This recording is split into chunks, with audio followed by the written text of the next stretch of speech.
Did you bring your plate? Yes. Did you bring your plate? The small one. Why?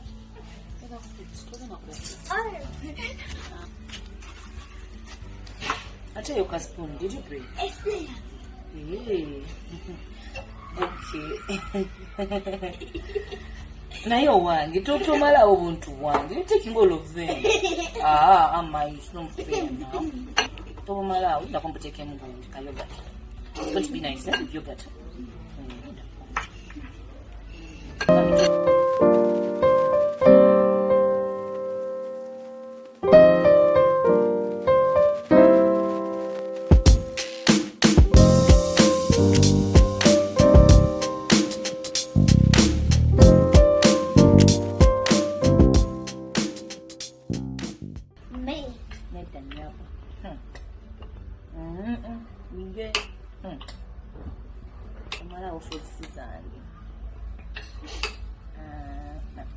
I want it.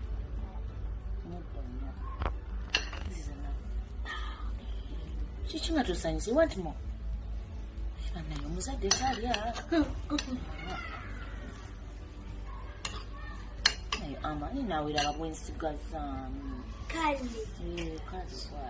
Don't say Kale, be happy. We're friends?